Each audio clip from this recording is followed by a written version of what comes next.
Well, my first thought is that I feel a privilege to be in a room together with so many people who are working on what the ultimate purpose is in creation. And the Gaon of Vilna said, the purpose of man's creation is for a person to transform oneself. Okay? We come into the world essentially as physical animals, right? And we have a job to become mention. Okay? And I don't think that any place else do you see that intensity of transforming oneself as you do with people in recovery.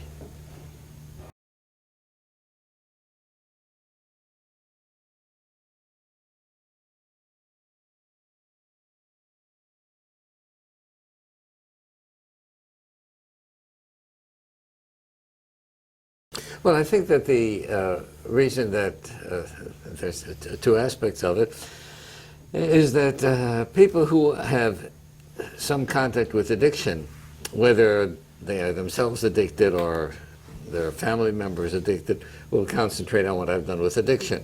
Right? But the self-help theme, I think, is a broader one, and it has an application to addiction as well.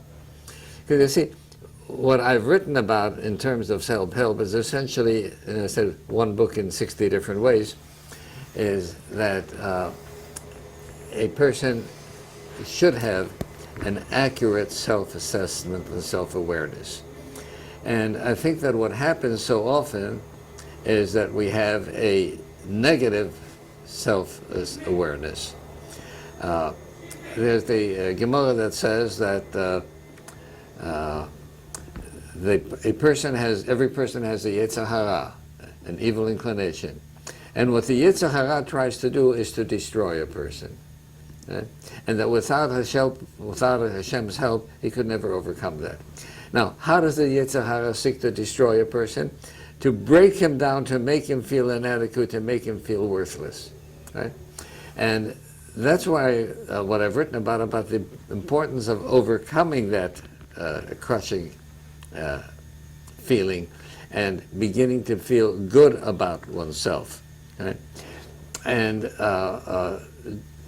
obviously, if one does not do good things in life, there's no reason to feel about good one oneself. So you have to realize that I am here to do Hashem's will and to do mitzvahs and to maximize the divine neshama within me. Right? Now, that applies to everyone, and it applies to the addict as well. I don't know what the reason is for addiction. Clearly, many people run to some kind of addiction, whether it's to alcohol, drugs, or to gambling, or to sex, or to anything else, looking for some way to feel good. Right? As though pleasure is going to help them feel good. Well, yes, pleasure will give you a very temporary good feeling. I don't deny that taking a drug is going to make a person feel good for a while, but ultimately it's destructive.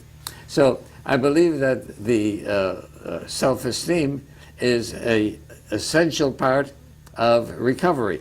So the two things, self-help and addiction, are really not that distant from each other.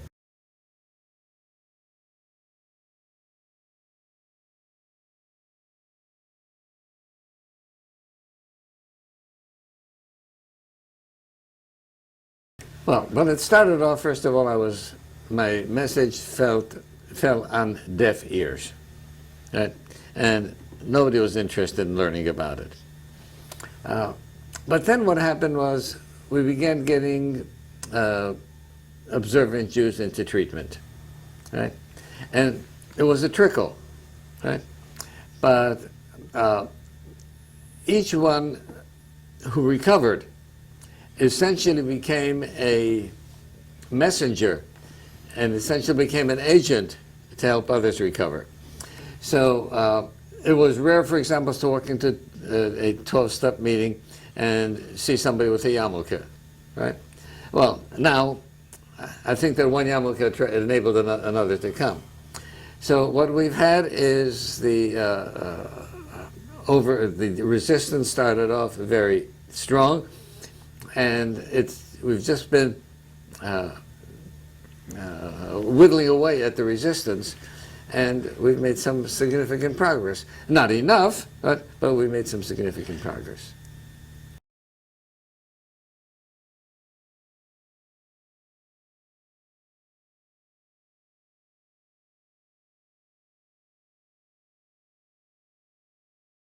You're right. We become more familiar with the solution, with the problem, and there's still some progress that has to be made with the solution. One of the things that's happened is that there's been a misunderstanding of the 12-step programs. There's an undeniable fact that it started off as a Christian group, right? Right. And because it started off as a Christian group, many Rabbonim have been opposed to it. You're not allowed to go to AA, you're not allowed to go to OA, you're not allowed, and people have been discouraged from going to 12-step groups. So first of all, yes, it started off as a Christian group, I can't deny that. But does that mean that I can't use it when I can find that every step of the 12-step program, right, can be found in Torah? Right? And if I had to divide a 12-step program, a program on recovery based on Musa, I'd end up with the 12-step program. Right? But there's not been that resistance. The meetings are in churches. Shouldn't go to the meetings, they're in churches. Right? There was a, how can you say God doesn't understand them? You don't have to say God doesn't understand them, say Hashem. Right? The idea that you have to, in the 5th step, share and admit your wrongs to Hashem, to yourself, and to another human being. They misinterpret that as being the Catholic confession. Right? So what happened is that someone came out with Hisurim on going to 12-step meetings. So, and we're just gradually beginning to get some insight that the 12-step program is not an avodah zarah. I think that we've made progress. There's no question that we've made progress from where we were 30 years ago till now. But I think they'll have to keep up the momentum. I think, for example, that it would be wonderful to have more shuls welcome AA meetings, right? Which they don't do, so you still have to go to churches. Right? I think it's important to have rabbis speak about addiction and overcoming addiction through the 12-step program, whether they want to use them. Somebody just came up now with it's an interesting suggestion that we develop 12-step meetings for non-addicts, right, to do with people who are not addicted who still need a lot of self-improvement. And I think that they can get it from learning Sifrei Chassidus and Sifrei Musa. But they have to learn Sifrei Chassidus and Sifrei Musa the way an addict takes the 12-step program. No, an addict, if he's sincerely recovering, when he leaves a meeting, he has to realize, if I deviate from this program, I die. Right? I want a person who learns Sifrei Musa, who learns Tanya, who learns Mesilas Yesharim, to have the feeling, if I deviate from this, I die. And that's where we're missing. Right? The urgency, the sense of urgency. Right. It's a good thing, Musa is a good thing. But this morning when I said the bracha, Chai Olam Nosat B'Tuchenu, right? Have to understand, Chai Olam Nosat B'Tuchenu. This is Moshe Rabbeinu said, Nosat Efonecha Zachayim V'Samovis. If I don't go to Chaim, right, then I'm dead, right? And what happens is that people don't take that literally. The Rebbe, right, gave 12 suggestions, 12 psukim, 12 mishnahs, right? Why 12? Why not 14? Why not 11? Very interesting that he gave 12. But there's a couple that are trying to organize meetings based on the 12.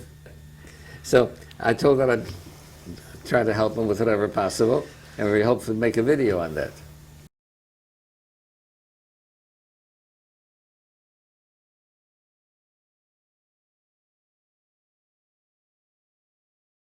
Depends on the audience. It depends on the audience. Even if it's a generic kind of thing, I will try and bring in some of the aspects of recovery, right? For example, I wrote a Perush on the Haggadah Shel Pesach, right? From bondage to freedom. That was stimulated by a frum addict who came back from Pesach, and said that when his father started saying Avodah Mayinu by the Seder, he stopped his father and he said, Abba, can you ever say about yourself that you've been an Eved? Right? You don't know what it means to be an Eved. I can tell you what it means to be an addict, because all the years that I was in addiction, I was not free. Right? I had to do what the addiction made me do. Right? So I then saw that, you know what? Why are we talking about the Yetzias Mitzrayim every day when we put on tefillin, right? Every day in Kishma, right? Every Shabbat in Kiddush, right? Every time, every time Yetzias Mitzrayim, because Yetzias Mitzrayim is telling you not to be an eved, not to para, and not to yourself, right? And if you're an addict, you're an eved to your addiction. And if you've lost control of your anger, then you're an eved to your anger, right?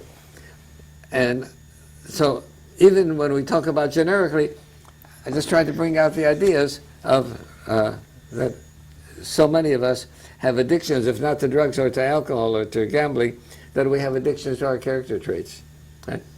And that we have to use a method to overcome them. And I find the 12-steppers is still the best method.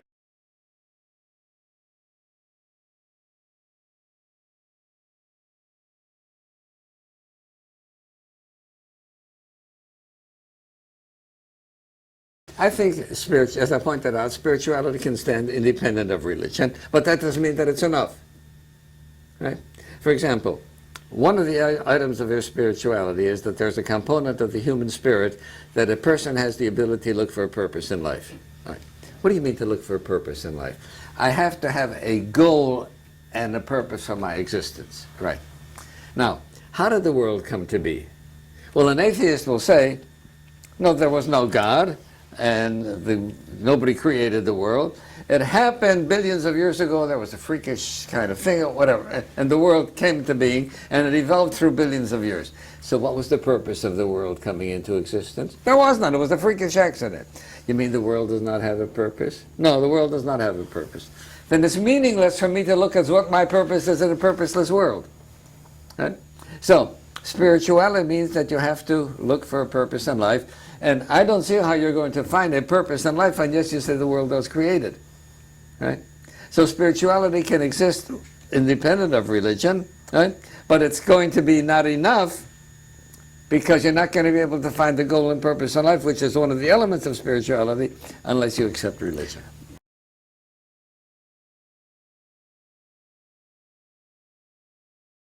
Well, then I think he's missing the boat. Right? For example, spirituality has to do with midas, right? But Chaim Vital, right, who's an authority as great as any other authority, right, says that, asks the question of why doesn't the Torah talk about midas? Torah talks about taryag mitzvahs, right? And Chaim Vital says because the midas are necessary, they're a prerequisite for Torah. Right? Without midas, there can't be Torah. Therefore, he says, and these are very sharp words. Right? A person must be more careful about his midas than about the mitzvahs aseh v'lo aseh. Now you go tell that to somebody. That's pretty radical. Right? And they'll say it's apikosis. But Reb Chaim Vital is saying, right, that if you neglect midas, right, you're neglecting Torah. Yeah? And he says that, for example, hakoyas, that if a person loses his temper and goes into rage, Reb Chaim Vital says it's avodah zorah mamish. It's not a figure of speech. Right? And based upon that, I feel that if I saw a person who was going into rage, I wouldn't drink the wine that he touched. And he says you have to be more careful with midas than you have to do with midas aseh. Right? Now, the average, very frum person will take an example like this. Here's a person who gets up 4 o'clock in the morning, and he goes to mikveh, right? And he has a shiur. And he learns Mutzah Chassidus, and he davens for an hour and a half, and he has another shiur. Then he comes home, and he finds that his wife has done something that he didn't like, and he screams at her. And he says, he's a Yidat Tzaddik, right? But when he was in anger, right? I said, he's not a Tzaddik, he's a Posher Yisrael, right? I don't care what he did from before until 10 o'clock, right? If he screams at his wife, he's an Oived Avodah Zorah, right? So my point is, that religion without spirituality is religion without midas, and religion without midas is a travesty.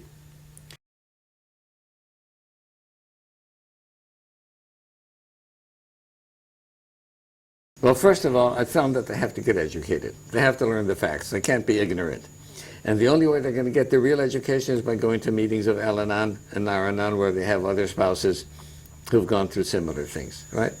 I had to think that they realize that they are not going to be able to change their husbands, right?